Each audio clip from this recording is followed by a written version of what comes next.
بسم الله الرحمن الرحيم. الحمد لله وحده والصلاة والسلام على من لا نبي بعده. أما بعد فأعوذ بالله من الشيطان الرجيم. بسم الله الرحمن الرحيم. شهر رمضان الذي أنزل فيه القرآن هدى للناس وبينات من الهدى والفرقان فمن شهد منكم الشهر فليصم ومن كان مريضا أو على سفر فعدة من أيام أخر. صدق الله العظيم. وقال النبي صلى الله عليه وسلم من صام رمضان إيمانا واحتسابا غفر له ما تقدم من ذنبه أو كما قال عليه الصلاة والسلام. تمام تعریفیں اللہ ہی کے لیے سزاوار ہیں جس نے مجھے اور آپ کو ایمان کی دولت سے سرفراز فرمایا ہے اور ہزاروں لاکھوں بے شمار نعمتیں ہم کو عطا فرمایا ہے. قرآن کے اندر تذکرہ فرمایا ہے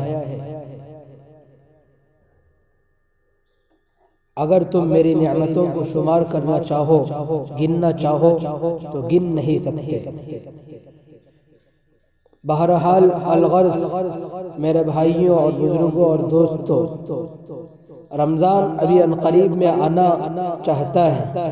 رمضان کے آنے سے پہلے رمضان کی تیاری کرنا میرے اور آپ کے ذمے ضروری ہے. رمضان کا استقبال کرنا، رمضان کا احترام کرنا میرے اور آپ کی ذمے ضروری ہے. جب ہمارے گھر مہمان آتا ہے تو اس کا استقبال ہم کرتے ہیں اور اس کے لیے اپنے آپ کو نچھاور کر دیتے ہیں. اسی لیے ایک شاعر نے کہا ہے، اے باد صبا بتا تو صحیح مہمان جو آنے والا ہے. اے باد صبا بتا تو صحیح مہمان جو آنے والا ہے. کلیاں نہ بچھانا راہوں میں ہم پلکیں بچھانے والے ہیں. رمضان کا مبارک اور مقدس مہینہ آ رہا ہے. ہم بھی اپنے آپ کو رمضان کے لیے نچھاور کر دیں، رمضان کے لیے آراستہ اور پیراستہ ہو جائے. رمضان کے احترام میں، رمضان کے استقبال میں ہم لگے رہیں، کوشش کریں. ہم دیکھیں میرے اور آپ کے آقا جناب محمد رسول اللہ صلی اللہ علیہ وسلم کو کہ کیسے آپ نے رمضان کا استقبال کیا. خود اللہ کی ذات کو دیکھ لیں کہ اللہ نے رمضان کا کیسا استقبال فرمایا. اسی لیے حدیث کے اندر فرمایا گیا رمضان کے استقبال میں سارے سال جنت کو دھونی دی جاتی ہے، جنت کو تیار کیا جاتا ہے. قرآن پاک کے اندر میرے رب نے ارشاد فرمایا شہر رمضان الذی انزل فیہ القرآن ہدی للناس وبینات من الہدی والفرقان. رمضان کا مبارک اور مقدس مہینہ یہ وہ مہینہ ہے جس کے اندر قرآن جیسی کتاب کو نازل کیا گیا، لوگوں کی ہدایت کا ذریعہ بنا. خود میرے اور آپ کے آقا جناب محمد رسول اللہ صلی اللہ علیہ وسلم نے کیا ارشاد فرمایا؟ رمضان کے آنے سے ایک دن قبل شعبان کی 29ویں تاریخ کو بیان فرمایا اے میرے صحابہ قد اظلکم شہر عظیم، تم پر ایک عظیم مہینہ، ایک بڑا مہینہ سایہ فگن ہونے والا ہے. فیہ لیلۃ مبارکۃ خیر من الف شہر، جس کے اندر ایک رات ہے، مبارک رات، بابرکت رات جو 1000 مہینوں سے بڑھ کر ہے، 1000 مہینوں سے افضل ہے. ایسا مبارک مہینہ مجھ پر اور آپ پر آنا چاہتا ہے. اس لہذا رمضان کے آنے سے پہلے رمضان کا ہم استقبال کریں جیسے میرے اور آپ کے آقا جناب محمد رسول اللہ صلی اللہ علیہ وسلم نے استقبال فرمایا ہے. اما جان حضرت عائشہ صدیقہ رضی اللہ عنہا بیان فرماتی ہیں اللہ کے نبی صلی اللہ علیہ وسلم کو میں نے رمضان المبارک کے مہینے کے بعد کسی مہینے کے اندر اتنی کثرت سے روزے رکھتے ہوئے نہیں دیکھا جتنی کثرت سے روزے رکھتے ہوئے میں نے شعبان میں دیکھا. لہذا چاہیے تو یہ تھا کہ ہم رمضان کے استقبال میں پورا مہینہ روزے رکھتے. ہم یہاں پر میں آپ حضرات کے سامنے 4 باتیں عرض کر دینا ضروری سمجھتا ہوں، بغور آپ سماعت فرمائیں. نوٹ کریں۔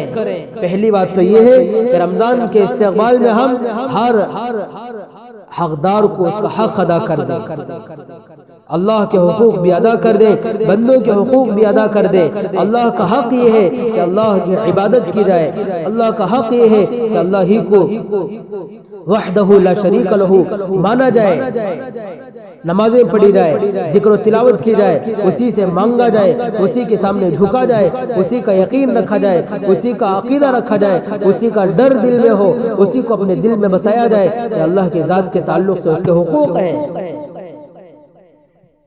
اس کے احکامات پر چلا جائے۔ اگر اب تک کی ہماری کوئی نماز چھوٹ گئی ہو تو اس کی قضا کر لی جائے، واجب رہ گیا ہو اس واجب کی قضا کی جائے، اگر روزے چھوٹے ہوئے ہوں ان روزوں کی قضا بھی پہلے سے ادا کر لی جائے۔ یہ رمضان کے استقبال میں پہلی چیز ہے، یعنی حقوق ادا کر لیے جائے، اللہ کے بھی حقوق، بندوں کے بھی حقوق، بطور خاص اپنے ماں باپ کا حق، بھائی بہنوں کا حق، ہر ایک کا حق ادا کرے۔ اگر کسی سے قطع تعلق ہو گیا ہے تو قطع تعلق کو ختم کریں، دل میں کدورتیں نہ ہو، نفرتیں نہ ہو، بغض نہ ہو، عداوت نہ ہو، دشمنی نہ ہو، کسی کے بارے میں کھوٹ اور برائی ہمارے دل میں نہ ہو۔ دل کو پاک اور صاف کر کے، آراستہ اور پیراستہ کر کے رمضان کا استقبال کریں۔ تو بہرحال رمضان کا استقبال تین چیزوں سے کریں۔ پہلا، حقوق ہر ایک کے ادا کریں، اللہ کا بھی حق، بندوں کا بھی حق۔ اور رمضان کے استقبال میں دوسری چیز، رمضان کے آنے سے پہلے اپنے آپ کو عبادت کی عادت ڈالیں، نمازوں کی عادت ڈالیں، ذکر و تلاوت کی عادت ڈالیں، روزے رکھنے کی عادت ڈالیں، اور ہر اچھائی، ہر بھلائی، ہر خیر کی ہم اپنے آپ کو عادت ڈال لیں، یعنی اپنے آپ کو ان چیزوں سے مانوس کر لیں۔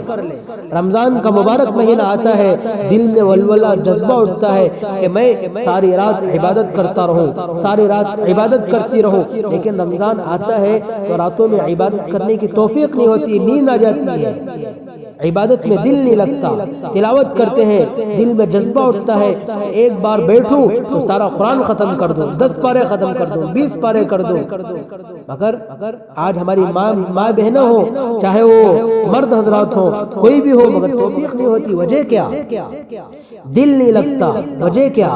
وجہ یہی ہے کہ ہم نے اپنے آپ کو اس کی عادت نہیں ڈالی ہے، اس سے انسیت پیدا نہیں کی ہے۔ لہذا رمضان کا مبارک مہینہ آ رہا ہے تو اس کے استقبال میں پہلی چیز ہر ایک کا حق ادا کر دیں، دوسری چیز اپنے آپ کو عبادت کے ساتھ مانوس کر لیں، یعنی عبادت کی عادت ڈال لیں۔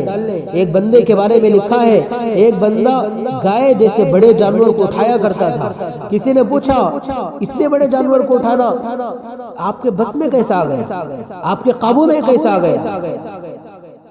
ہر کوئی اٹھا نہیں سکتا۔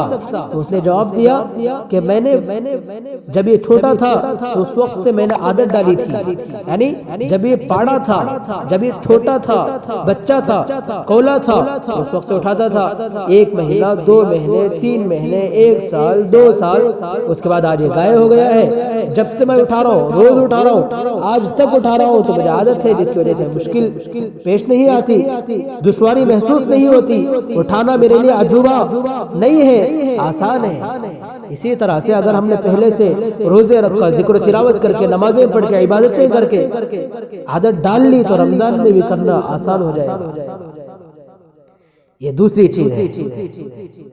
پہلی چیز ہر ایک کے حقوق کو ادا کر دیں، دوسری چیز عبادت کی عادت ڈالیں، اور تیسری چیز بطور خاص ملاحظہ فرمائیں، اپنے آپ کو گناہوں سے دور رکھیں، غلط بولنے سے، غلط دیکھنے سے، غلط سوچنے سے، غلط کہنے سے، غلط کرنے سے، ہر برائی سے اپنے آپ کو دور رکھیں، بطور خاص اپنی نگاہوں کی حفاظت کریں۔ اگر نگاہ کی حفاظت ہوئی تو دل کی حفاظت ہو جائے گی. دل چونکہ بدن کا بادشاہ ہے، جیسے دل کا حکم ہوتا ہے، جیسے بادشاہ کا حکم ہوتا ہے ویسے ہی رعایا کرتی ہے. جیسے دل کا حکم ہوتا ہے ویسے ہی ہاتھ کرتے ہیں، جیسے دل کا حکم ہوتا ہے ویسے ہی آنکھ دیکھتی ہے، جیسے دل کا حکم ہوتا ہے ویسے ہی پیر چلتے ہیں، جیسے دل کا حکم ہوتا ہے ویسے ہی زبان بولتی ہے. دل کا حکم ہوتا ہے تو ہاتھ سے صدقہ و خیرات ہوتا ہے. دل کا حکم ہوتا ہے سارا بدن اللہ کی عبادت و اطاعت کے لیے، نماز کے لیے، ذکر و تلاوت کے لیے تیار ہو جاتے ہیں. اگر ہم نے گناہوں سے بچا کر رمضان سے پہلے گناہوں سے بچنے کی عادت نہیں ڈالی، ایسی صورت میں دل بگڑ جائے گا. دل بگڑ گیا تو سارے بدن سے نکلنے والے اعضاء بگڑ جائیں گے. اگر سارے اعضاء بگڑے رہے، جیسے اور مہینوں میں بگڑے رہے، رمضان میں بھی بگڑے رہے، تو اللہ ہماری حفاظت فرمائے. اللہ کے نبی صلی اللہ علیہ وسلم نے کیا ارشاد فرمایا تھا؟ منبر رسول پر چڑھتے ہوئے فرمایا تھا آمین. نماز کے بعد صحابہ نے پوچھا تھا یا رسول اللہ، ہم نے آج ایک عجوبہ، ایک نئی چیز آپ سے دیکھی ہے کہ آپ نے آمین فرمایا. اللہ کے نبی نے فرمایا اے میرے صحابہ، اس وقت جبرائیل علیہ السلام میرے پاس حاضر ہوئے تھے اور انہوں نے کہا ہلاک ہو جیو، برباد ہو جیو وہ شخص جس کو رمضان جیسا مقدس مہینہ ملے پھر بھی وہ اللہ کی عبادت و اطاعت کر کے اپنی مغفرت کروا کر جنت کا مستحق نہ بن جائے، اس کو وہ ہلاک ہو، برباد ہو جیو. تو اللہ کے نبی نے فرمایا آمین. کتنی خطرناک بات ہے. لہذا اپنے آپ کو ہم گناہوں سے بچائیں. یہ تین چیزیں ہو گئی. پہلی چیز ہے ہر ایک کا حق ادا کر دیں. دوسری چیز ہے اپنے آپ کو عبادتوں سے مانوس کریں، یعنی عبادتوں کی عادت ڈالیں، نماز کی، ذکر و تلاوت کی، روزوں کی، ہر چیز کی. اور تیسری چیز اپنے آپ کو گناہوں سے دور رکھیں، بچائے رکھیں. چوتھی چیز بطور خاص ملاحظہ فرمائیں، چوتھی چیز یہ ہے کہ اگر ہم ان تین چیزوں کے ساتھ رمضان میں داخل ہوں گے تب جا کر ہمیں رمضان کی حلاوت نصیب ہوگی، تب جا کر ہمیں ہمارے ذریعے سے رمضان کے اندر ذکر و تلاوت کرنا، نمازوں کا پڑھنا، عبادت کرنا ہمارے لیے آسان ہو جائے گا. تب ہم رمضان میں سارے اعمال کریں گے، ہمارے دل میں تقوی آئے گا، اللہ کا ڈر آئے گا، اللہ کا خوف اور خشیت آئے گی، جس کے لیے رمضان اللہ پاک نے ہمیں دیا ہے. کتب علیکم الصیام کما کتب علی الذین من قبلکم لعلکم تتقون. میرے رب نے فرمایا اے مومنو، تم پر رمضان کے روزے فرض کر دیے گئے اس لیے جیسے تم سے پہلے لوگوں پر فرض کر دیے تھے. یہ اس لیے فرض کیے ہیں تاکہ تمہارے دل کے اندر اللہ کا ڈر آئے. تو لہذا رمضان کا مقصد حاصل ہو جائے گا، یعنی دل میں اللہ کا ڈر، اللہ کا خوف، اللہ کی خشیت آ جائے گی. جب رمضان کا مقصد حاصل ہو جائے گا تو پھر آپ خوشخبری سن لیجئے، بشارت سن لیجئے. رمضان کی طاق راتوں میں، شب قدر کی رات میں اور عید سے واپسی کے موقع پر، عید کے دن میں وہ فرشتے اعلان کریں گے، مغفرت کا اعلان کریں گے، اجر عظیم کا اعلان کریں گے. اور پھر اللہ پاک خوش ہو کر دنیا کے بھی مسائل کو حل کر دیں گے اور آخرت کے بھی مسائل کو حل کر دیں گے. اس لیے ان باتوں کو اپنے مد نظر رکھ کر عمل کرنے کی کوشش کریں. انشاءاللہ اللہ ہماری دنیا بھی بنائے گا اور آخرت بھی بنائے گا. یہ رمضان ہمارے لیے خیر کا، سکون کا، چین کا، راحت کا، عزت کا، ترقی کا، کامیابی کا باعث بنے گا. اللہ پاک مجھے اور آپ کو عمل کرنے کی توفیق عطا فرمائے. آمین. وآخر دعوانا ان الحمد للہ رب العالمین.